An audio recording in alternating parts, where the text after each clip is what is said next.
Here are 7 ways to consistently achieve email open rates of 50% or above. If you just open a browser and go to Google and search for what is a good email open rate, you'll get a bit of a variance from depending on the source, but consistently you're going to see somewhere between 15 and 25% as the answer of what is a good open rate.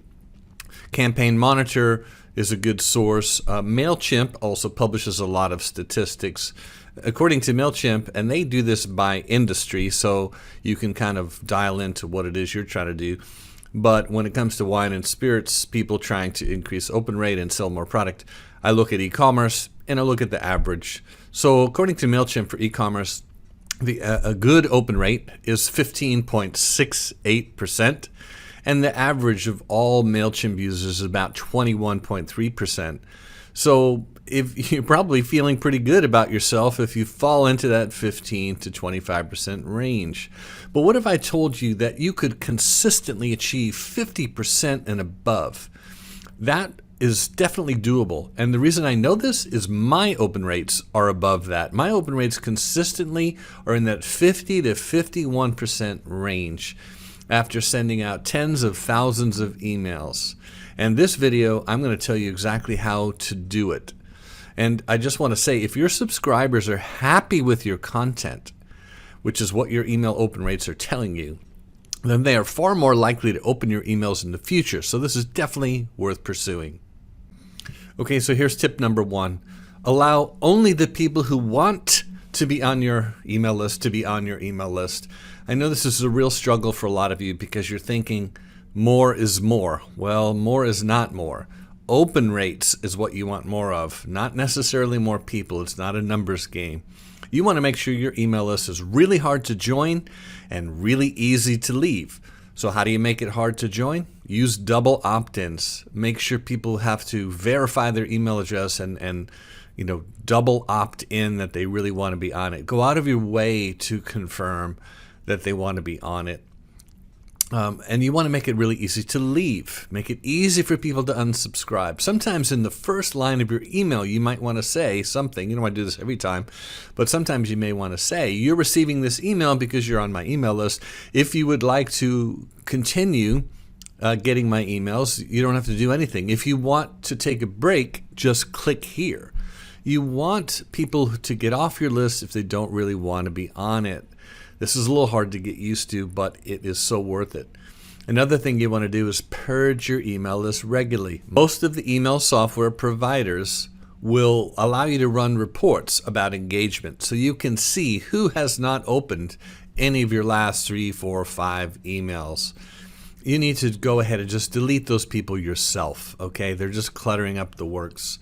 So purge your list regularly. Remember, open rates are your report card, not how many email subscribers you have. Because if you have an email open rate of 50% and you have 1,000 email subscribers, you basically have 500 fans. So it's very important to measure open rates. So make sure that only the people who want to be on your list are on your list. So point number 2 is segmentation. You can never have too many tags. That's how I look at this. I have lots and lots of tags. I use tags to segment my list so that I know who's interested in what content. So you should always have one list and many tags. Now you can go into segmentation, and the way I look at segmentation is it's clusters of tags. So you might have various tech type things like CRM and data-driven insights or whatever. You could create a segment called tech to put all those things together. But it really starts with the tags. If you want to seriously improve your open rates, think of this: one list, many tags. And you want to automate as much of this as possible. So how do you do that? You use click segmentation. Intentionally in the body of your email, you use click segmentation so that if someone clicks through to a certain link, they automatically receive a tag that says, hey, they're interested in that particular topic. This is one of the ways I keep track of who my YouTube fans are, because everyone who clicks on a link that takes them to YouTube gets the YouTube tag. So if I have a new video launching and I want to make sure all of my YouTube fans get it, I just send the list to that tag. So segmentation is the key. Tags are the key. One list, many tags. Get creative with tags. Don't worry about having too many. After a while, you will start to figure out what is the best way to manage all of your tags. Okay, here's point number 3. Once you've segmented your list using tags, you want to only send content that people want to receive. This is the key to high open rates. Less is more. Contrary to what Gordon Gekko says, greed is not good when it comes to email marketing, and open rates are your report card. So use a less is more approach. Try to be laser focused on your content to the people that want that content. Here's where you really leverage the tags you've set up. Just yesterday, I sent out, I reposted a blog that I wrote 3 years ago. I wanted it to go to everyone on my list who works at a winery. So I sent the list only to the people who had the tag wine in my system. I didn't bother the spirits people. I didn't bother the cider people or the mead people or the beer people or the kombucha people. I just wanted to talk to the wine people. That particular email had more than 45% open rate. So this is an example of how you use tags. Look at your content, ask yourself who needs to see this, who would really want to see it, and send it only to those tags. And of course, you can use multiple tags. This is a good place to talk about newsletters. A lot of wineries and distilleries use newsletters. I am not a big fan of newsletters. I would just say that if you have one and you like using it, take a look to see what percentage of the people are reading it. Run some reports that show who really wants to receive it. Create a new tag called newsletter and only send the newsletter to those people who express an interest in it. This will help your open rates a lot, but it will also allow you to preserve goodwill of your audience. Newsletters, here's a couple reasons why I don't like newsletters. Newsletters are kind of selfish. They're focused on you and your company and what's going on, and you think that's interesting to people. And it may be interesting to some people, but it's not interesting to all the people. And I would say if your email rates, of your open rates for your newsletters are less than 20%, then what you have is a newsletter that's not interesting to most people. So a lot of people use newsletters because they don't know what else to do. They don't know what else to say. Creating a newsletter and sending it out to your entire list once a month is very easy to do, but it is far from the best thing to do.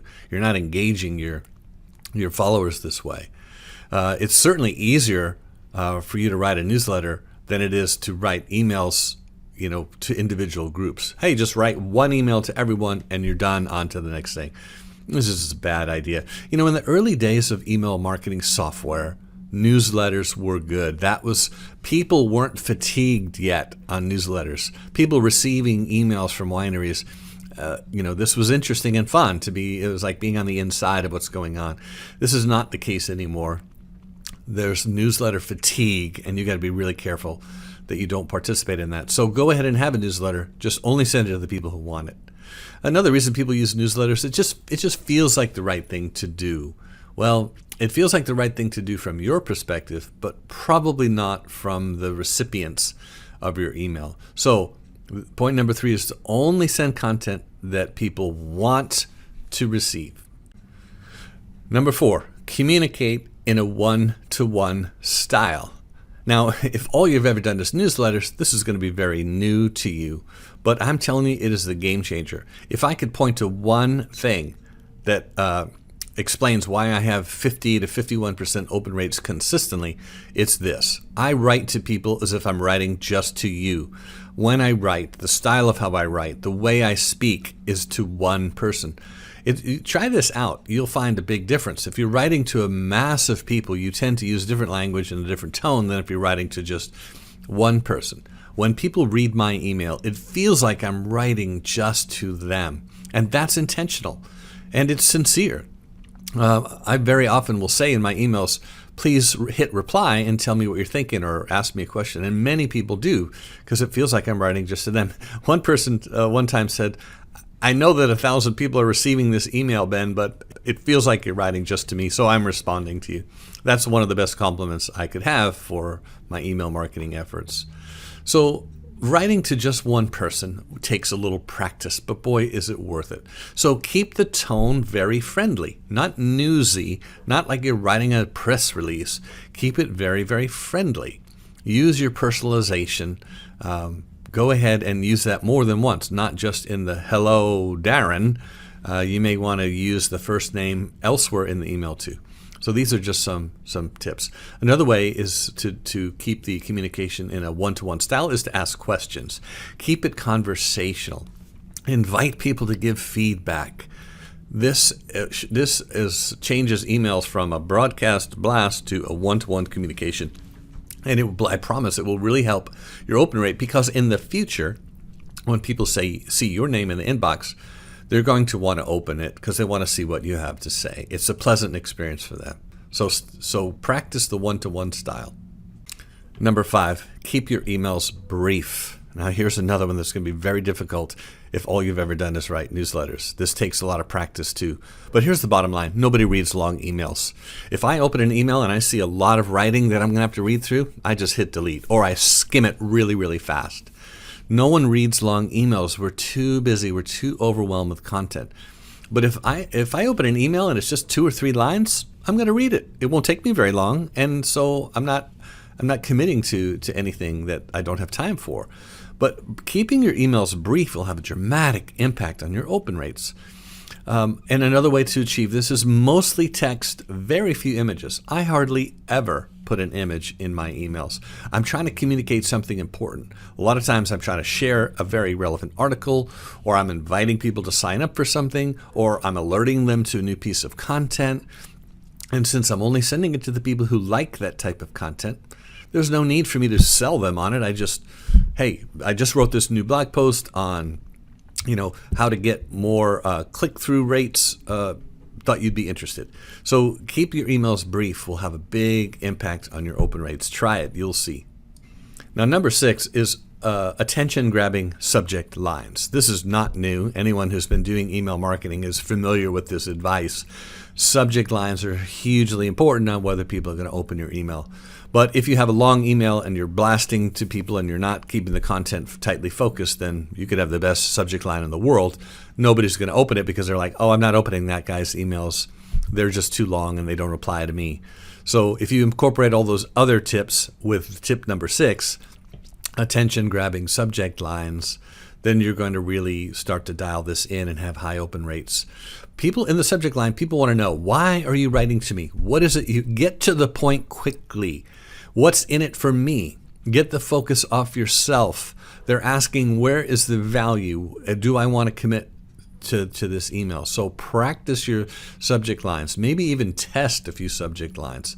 Send one subject line to half your list and the other subject line to the other half to see which one works better. Take that learning forward to future emails.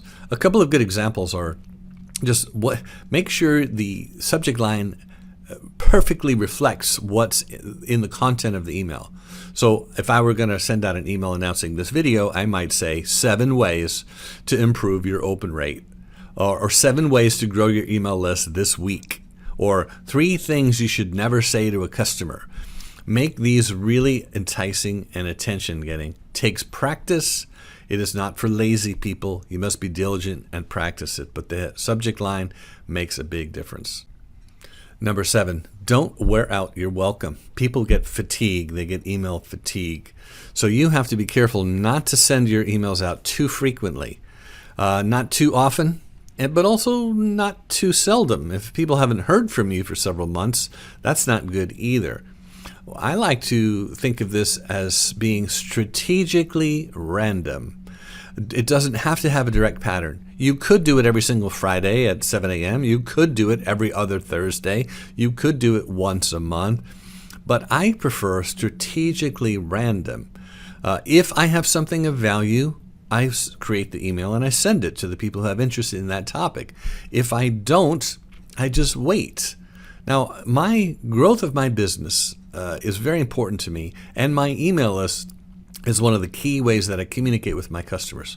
So I don't want a lot of time to go by without communicating with them, but I'm very mindful, very intentional of how I use it. I have a saying about my email marketing that it goes like this: when in doubt, don't. If I have doubts about sending out this email and if people are going to find value, I just won't send it. I'll wait for something of value. One of my favorite things to do is I read a lot, and I read the trade press every day, and I find an interesting article that I think will appeal to a certain sector, a certain segment of my email list. So I'll just say to people, hey, I just read this great article. I thought you would be interested too. Here's a link to it. Now, there's a good chance to use click segmentation. Literally 1 or 2 lines is all it is in the email. And I can't tell you how many times people write back and say, thank you, that was great. Thanks for sending that to me. So it's a really good way to keep my name in front of people in a way that adds value to them. So don't wear out your welcome. Don't be too predictable. Don't go for, oh, it's Friday, I better send out an email. That's a surefire way to make sure your content is not going to be valuable. So go back and review these 7 points. And if you're falling short on any of them, I hope this video provides you with a great place to start improving. Your open rates tell you a lot, and they are the key to selling more of whatever it is you're selling, product or services. Open rates are your new best friend, not how many people are on your email list. Don't accept the status quo. Don't say to yourself, well, the industry average is 15 to 25%, and I'm at 24, so I'm feeling pretty good. Don't follow the crowd.